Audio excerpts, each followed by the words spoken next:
Hi, it's Chris Moore with Senior Remodeling Experts. Welcome to Aging in Place is a Team Sport. It's a video series where we talk to different providers. We explore how families, professionals, and communities can come together to help older adults live safely, comfortably, and independently at home. I'm here to guide you, connect you with the right resources, and help make the rest of your life the best of your life. Welcome back to Aging in Place is a Team Sport. I'm Chris Moore. I am delighted to have with me today Stacy Shewey with Hands for Life. And I think you will be as amazed as I was when you find out what she's involved with around the world. So welcome, Stacy. Tell us a little bit about Hands for Life and your work there and what all you guys do. Yeah, thank you for having me. So Hands for Life is a nonprofit focusing on the global aging crisis. And many people in the United States know that we have issues here taking care of our aging population. We can't build assisted living fast enough. We can't hire caregivers. It's very costly. But this is a global issue that we're dealing with. And in developing countries, the people don't have resources like we do in the United States. There's not organizations like AARP. There's not free medical where you can just walk into a hospital and get care. There's not food banks or homeless shelters. So the people really have no one and nothing to care for them. So that's Hands for Life, is focusing on the global aging crisis with the solution being intergenerational relationships. So at Hands for Life, we say that everything has to have a solution, because it's fine to feed somebody today that's hungry, but tomorrow they'll be hungry again. So let's find a solution. And so what we're doing is we're pairing orphaned children with orphaned seniors. We're redefining the word orphan. So an orphan simply is somebody that doesn't have family, right? So orphan seniors with the orphan children, bringing them together to form a beautiful, new, unique family. So our first project we are doing in Africa. And what we want to do, Chris, is prove that there is a better way to care for people. How can we educate our sandwich generation, those 18 to 40-year-olds, on how to best care for people, the vulnerable populations on both sides, the young and old? So we want to build an intergenerational educational campus where we will house 14 orphan children, 14 orphan seniors in one home. There'll be a career workshop where the seniors could teach the children what their trade was, whether it's sewing, making, brick making, woodworking. So it gives purpose to the seniors, but it gives a trade to the children. We will have a mentorship program, so the children are well-rounded in job, trade, life skills, and the suit armor of God to go out in their country and be successful, productive adults. We will have farming.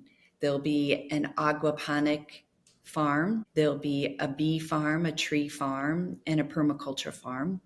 So that sandwich generation can come in, we can teach them how to be a business owner and launch them into a farming career, with the expectation that the first fruits of their labor has to be reinvested in the next entrepreneur in our project. So it's a self-sustaining cycle, and it is a pay-it-forward system is what we're creating. So our whole focus is on education and equipping and educating the people on how to best care for others in their own country and launching them to multiply. So we will only have one campus per developing country. And the topic really that we're trying to create is a sort of utopia community. How can we really look at holistic ways of caring for people? So I'm heading to Okinawa, Japan in a couple of weeks to study the Blue Zone principles and talk to the people there, talk to all generations, what has worked in the past, what is kind of breaking down in their culture right now, and what are the reasons, what is going on that people aren't living as long as they used to in Japan, and what has changed. And I think I have, an idea, and I think they're bringing in some Western ways in it. So they're emulating our culture, and it's having some negative effects. So what can we do? Can we take what we know works well in the way that those in the blue zone live and implement that in a culture? And can we take what we know we're doing right here with our technology, with our advanced healthcare, and apply that into one model, one community model?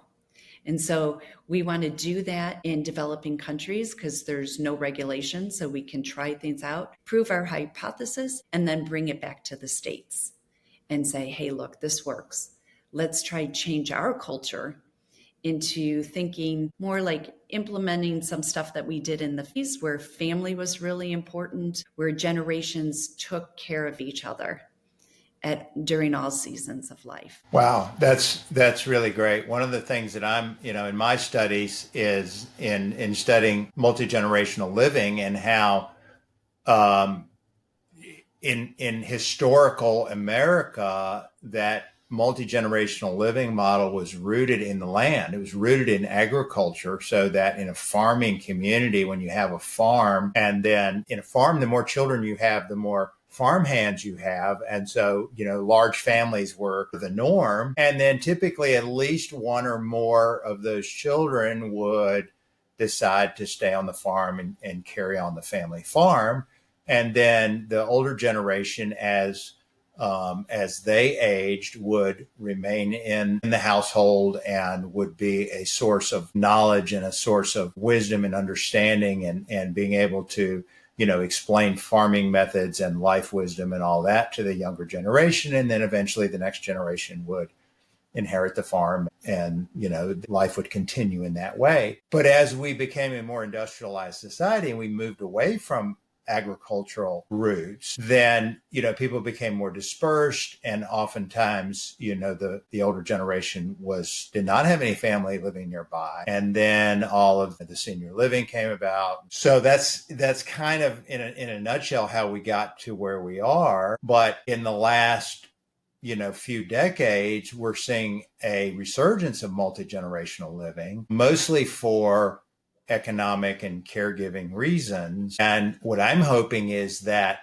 we will recognize as a society the benefit culturally and interpersonally that, has kind of fallen by the wayside. And a lot of times older retired people just feel like they're not really useful or contributing any longer. Exactly. And I grew up I was adopted from birth, but adopted into Italian family. And so that was just kind of the norm in the culture of Italians and a lot of cultures, Asians and, Latin Americans, where families stay together and take care of each other. And so my grandparents lived downstairs. We had related living.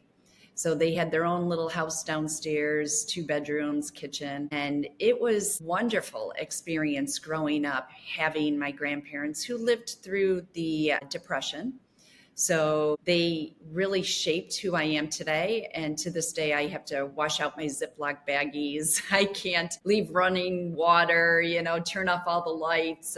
But I love to hear their stories of, the Depression and gain their wisdom and just suck it in. I loved hanging out with them and their friends. And so I wanted that for my children because it's such a special bond between a grandparent and a grandchild. So my parents lived right next door to us when my kids were growing up, and very tight-knit family. But you're right, where there's so many benefits to this intergenerational living model where it gives purpose to the grandparents, but the children get to gain that wisdom and they get to gain skills. And also, like growing up, if my mom, both of my parents had to work. So my grandma would make us breakfast. And, if my mom was going through cancer at one point and was sick, and, my grandparents were right there to pitch in and pick us up from school and drive us around and do the cooking. So there's a lot of benefits to it. And, I became a caregiver for both of my parents just in the last year and a half. They both fell ill suddenly, and I caregived for them. And, I was an executive director for an assisted living memory care, and there's some phenomenal caregivers, but it is hard to find those who really care for the residents. And so, nobody's going to love and care for your family member like you are going to. So a lot of benefits to this. Definitely. Yeah. And you brought up the blue zones, and I've done a little reading about that. And I find it interesting that, for those that don't know, the blue zones are 5 areas around the world where people live extraordinarily long lives. And there was a study done where someone tried to figure out, what are the commonalities between these cultures? And one of the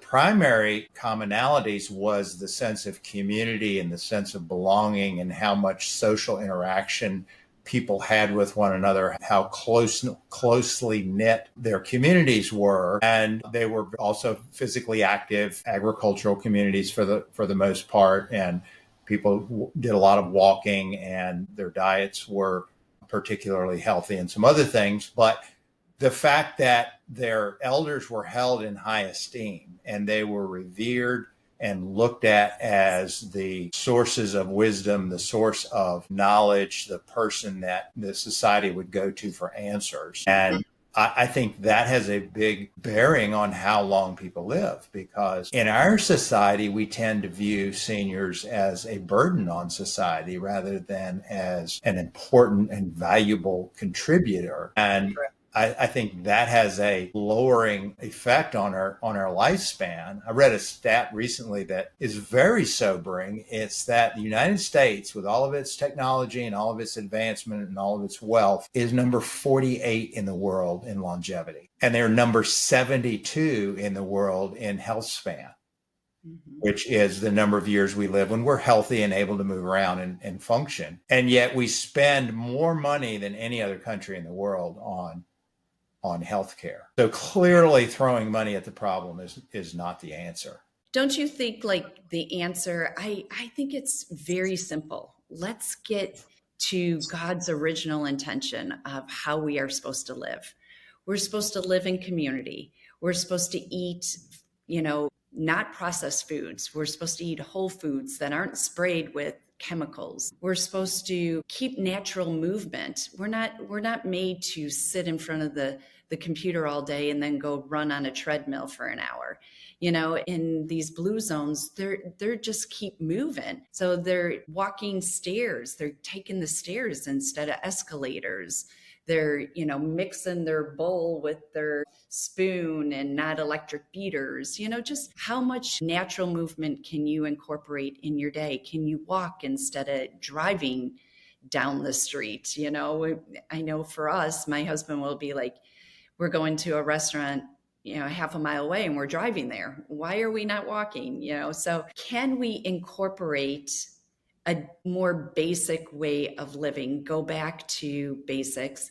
And just with, that's what I said. I want to prove like healthcare, we don't need to be taking all of these pills. We don't need to be trying so hard to cling to life. Can we teach this younger generation how the natural cycle of aging looks like?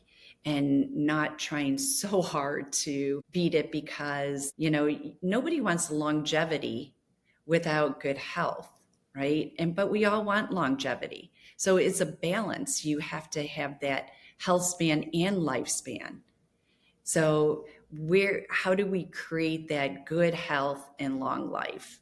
where right now we're living long lives and not in good health.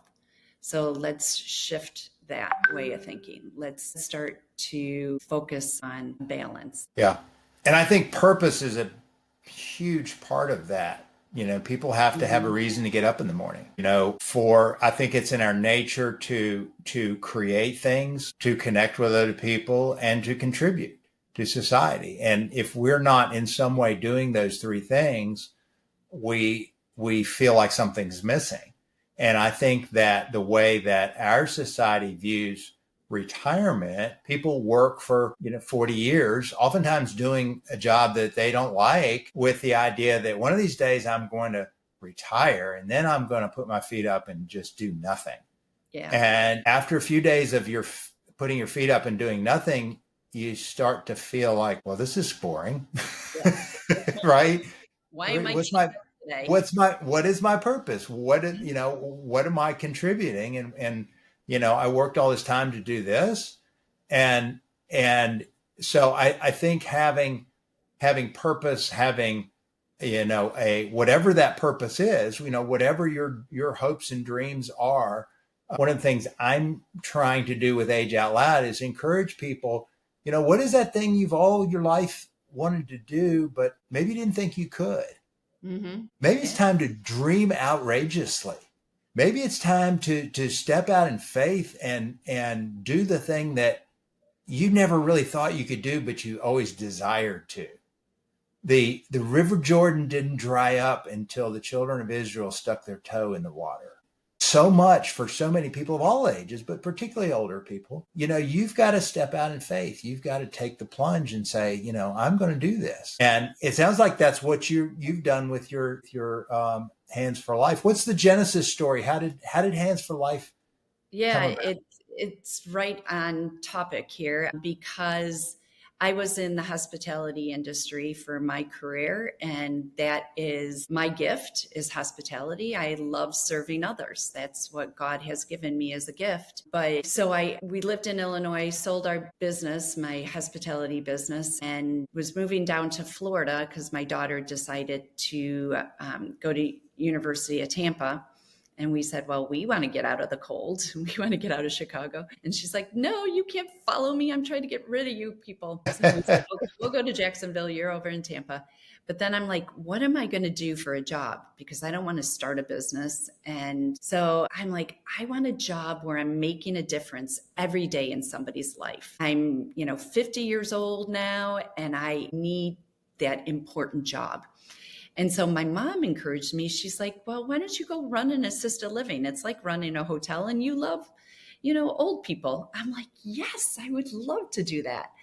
So I did get a job doing that. It was the management company changed hands halfway through my tenure there. Unfortunately, this new company was all about the bottom line. And I said, look, I understand business. I'm a businesswoman. I know how to make you profit, but you don't do it at the expense of people's lives. And, that's what they were there for. Cut staff, cut staff, cut staff. And I said when I gave my resignation, I put in there, something bad is going to happen here, and it's not going to be on my watch. And so I left, and 4 months later, I got a call from an attorney asking me to help her in 2 wrongful death lawsuits in that place. So just heartbreaking for me. But I went to lunch with an industry professional, and he said, if you could do any job, what would it be? And I said, well, I would go do assisted living in developing countries, but I got 3 kids in college. I can't go do that now.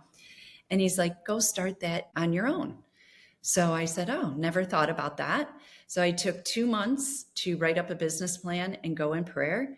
And God said, at first I thought it was assisted living. And he said, no, I don't need more buildings. I need you to solve problems. And so it was that right time of my life where, it's not always when you get into retirement age where you're like, okay, I'm going to do what I always dreamt of. I never dreamt of doing this, but it's listening to what God's assignment is for that season of your life.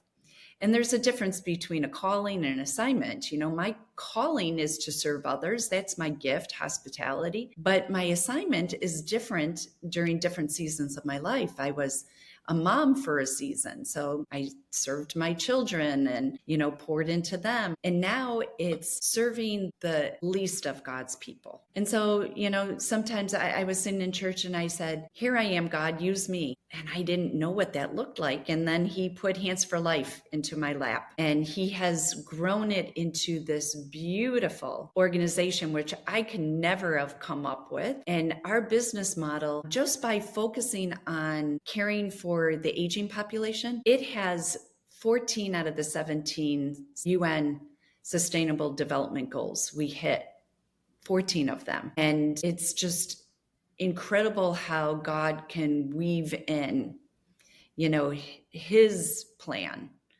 for us. So we're focusing on caring for the aging through intergenerational relationships. And it's a beautiful model. And it's like, it totally makes sense that we all need, nowadays kids go all over the world when you get, and parents can't make the trek, and it's not our culture. Now we are scattered all over. So if you don't have family, you need to look at that Moai group, is what they call it in Japan. That group of people that you do life together. In our terms, we say it's a small disciple group in our church. So it's a group of people who celebrate the good times with you, celebrate milestones, but are there to grieve with you when you have loss, or comfort you when you're going through trials and tribulation. There's some basics, that we need to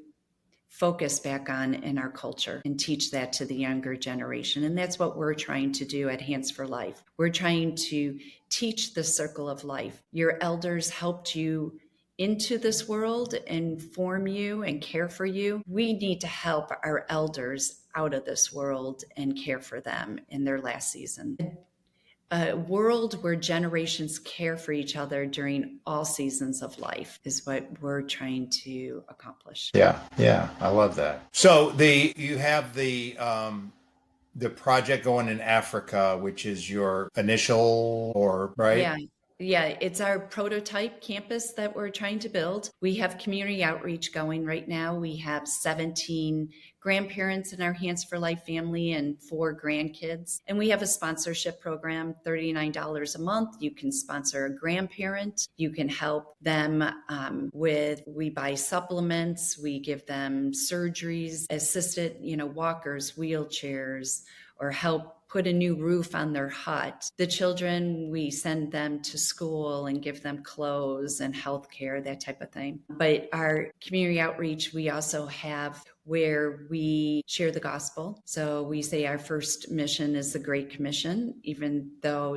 our primary focus is on the aging population, but it's holistic, body, mind, soul, spirit. So we also, in our community outreach, we have healthcare, where we need to teach people how to best care for our aging. So in Africa, in all over the world, in developing countries, they're not familiar with certain aging diseases and like dementia and Alzheimer's. So we had a grandmother in our program, Grandma Catherine, who had dementia, and she was exhibiting signs where she was very confused and got aggressive, and her community thought she was possessed by a demon. And so their solution was to do an exorcism and bring in a witch doctor. And because she didn't get the medical treatment that she needed, she lost her life. So it was just confirmation that what we are doing in our healthcare education is so important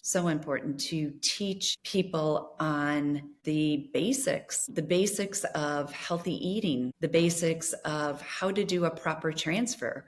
How do you move grandma from the chair to the bed without dropping her or dislocating a shoulder? So we are starting at basics, and we're training family members how to care for their loved ones, and we're training healthcare workers. What we know here, I'm collaborating with senior living experts from all over the world. And so mental health experts, because people have so much trauma. So how do we deal with trauma and just the beauty of the dying process? So people that we're working with, and this transcends all borders, is when you've been through some trauma, we're pairing generations together. So the grandkids are going to lose grandparents. So how do you go through that process of dying in a beautiful, healthy way and celebrate life and not be traumatized again by death? God prepared me. 3 years ago, we lost a 4-year-old son who fell 10 stories into a stone quarry. And this was 3 days after I had breast cancer surgery. So my life was just turned upside down. Then my dad fell ill. I had caregived for him for 6 weeks before he lost his life unexpectedly. My aunt, I caregived for her. She lost her life. My mom got ejected from a golf cart,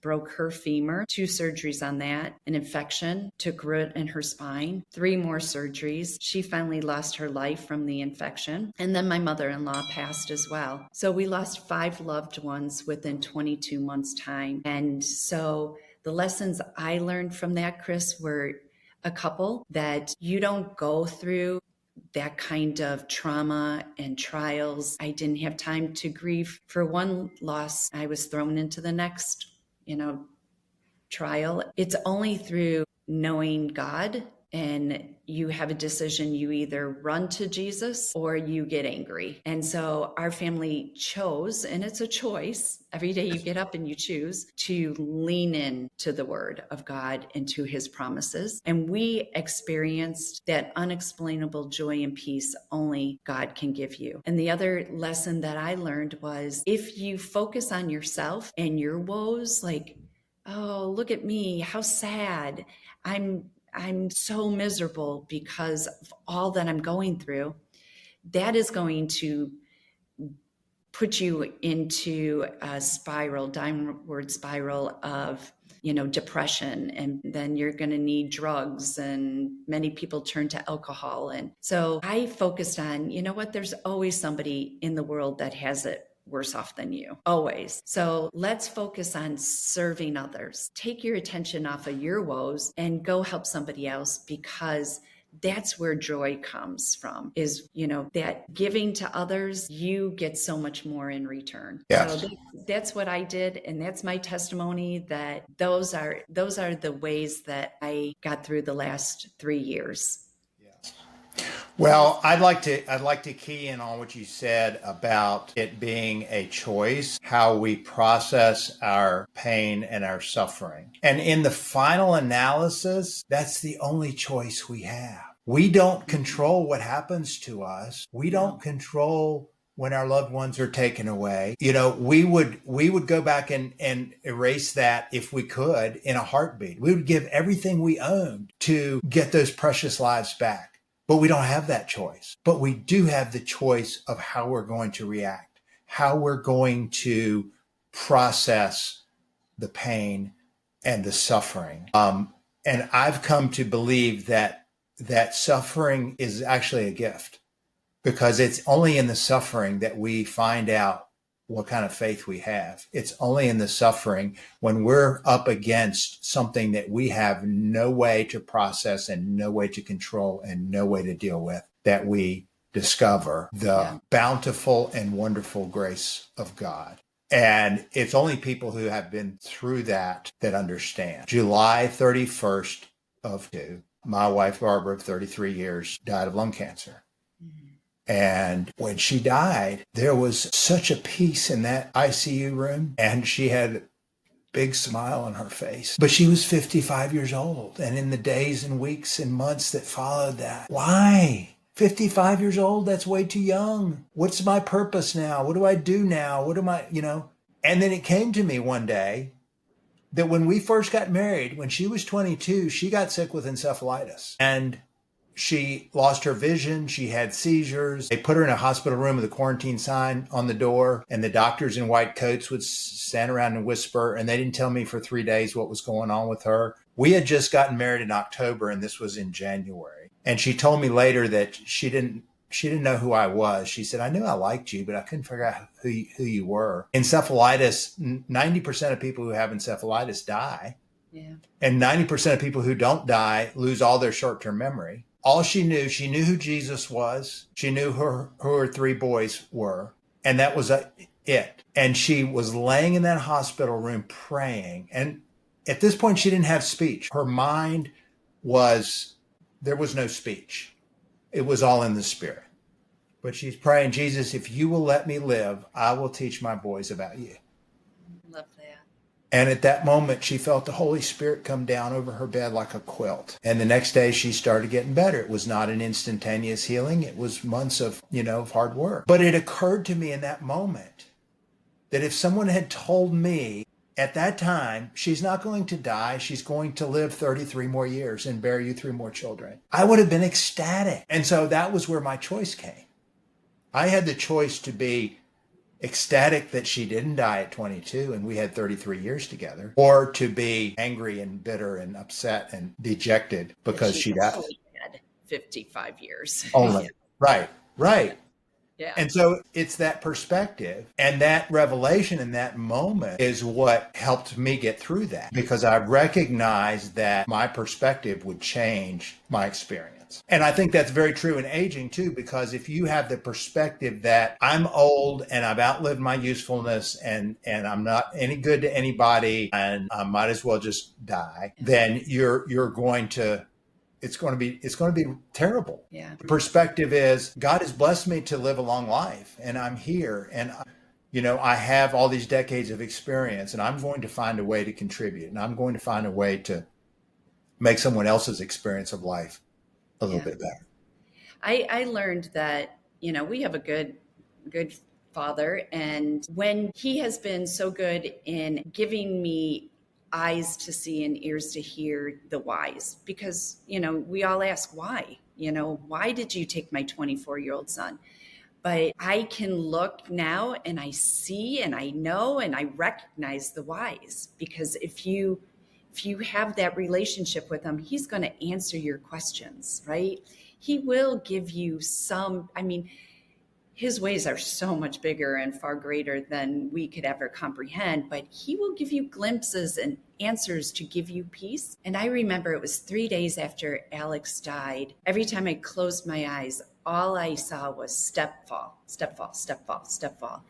And I cried out to the Lord and I said, Lord, please take this vision from me because it's tormenting. And he said so clearly to me, I've only heard him speak like twice in my life, very clear. And he said, oh, no, I'm a good father. And as soon as Alex stepped, my angels took him to heaven, and it was an empty shell of a body that fell. He was not in there. I said, thank you, Lord, for that. And then I got so many people calling me, young people, his friends that I didn't even know because he was off in college. And they said, Mrs. Shewey, Alex saved my life. Because when I was in a deep, dark place, he was a friend to me. And he listened to me and he cried with me and he was there for me. I had like 5 kids tell me that separately, like letters, or came up to me at a celebration of life. And he went viral. It was just God's doing. And I posted on LinkedIn, taken too soon. And there were over 5 million views of that. And there were 20,000 comments and likes, and it was amazing. And his celebration of life was broadcast, and people from different countries watched this, like 20 some countries and 36 states logged in to watch this. It was crazy. I'm like, why? But we got up on that stage, my husband and my 2 other children and I, and we just talked about the goodness of God. And Alex's testimony of how he nailed the 2nd commandment of loving everybody. He didn't care what you looked like, what you identified as. He was going to love you. He didn't care. He didn't judge.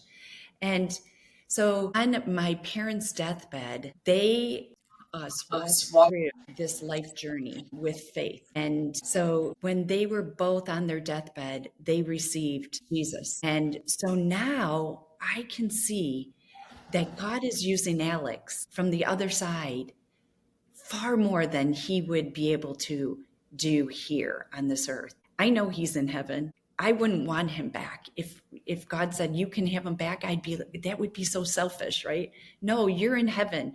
He's good. We will see each other again. And I believe very soon we will see each other. And so now I have the mindset where I am honored that God used my son, that he took my son to save so many for the kingdom, bring so many to the kingdom. So it is your mindset, how you decide to walk through this life's journey, because the Bible says, none of us are promised to get through this life without hard times. We're all going to have struggles and trials and tribulations, but it's how do you handle that? How do you choose to deal with them is the key. How do you choose to live your life? And I found doing it with a circle of people and serving others are the key, and leaning into Jesus. Yes. The first book I read after Barbara died was called Don't Waste Your Sorrows. And I don't remember the author, but the premise of the book was that when you go through grief and suffering and pain, you're going to go through the pain. Either way, regardless. Yeah. Your choice is, can you surrender that pain, and God will build strength and resiliency and purpose and value in you by leaning on him as you go through it. Or you can choose to be angry and bitter, in which case you still have all the pain. You just don't get any of the gifts. That's right. That's right. And, when you put it in those terms, it's pretty, no-brainer decision. But in the moment, when you're in the midst of that, it's very easy to be overwhelmed and to be resentful and to be bitter. And that's where having community and having support and having people that you can lean on and trust to hold you up when your feet won't hold you up. And that circles back to, we need to live in community. God's original intention was that we are not isolated, that we don't do life alone. We are to live in community with each other. We are looking at what does community look like. It's intergenerational community of, children are important, teenagers are important, the 40-some-year-olds are important, and our seniors are important.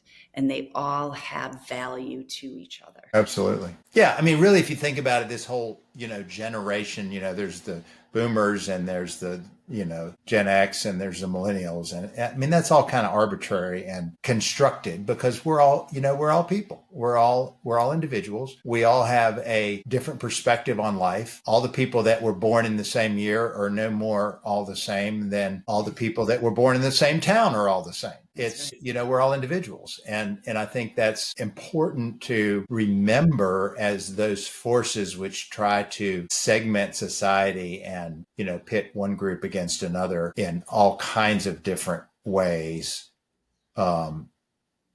is very destructive at the root of it. Yes. So, Stacy, I have really enjoyed this conversation, and I really appreciate you coming on, and that we have been able to share some difficult times that both of us have been through. And I hope and pray that people who watch this will be encouraged, and maybe it'll help somebody going through a difficult time. But back to Hands for Life, how can people who maybe are hearing about it for the first time and it resonates with them and they would like to be a part of your ministry, and how can they get involved, and what can they do to help? It takes the whole body of Christ. I identify with Nehemiah.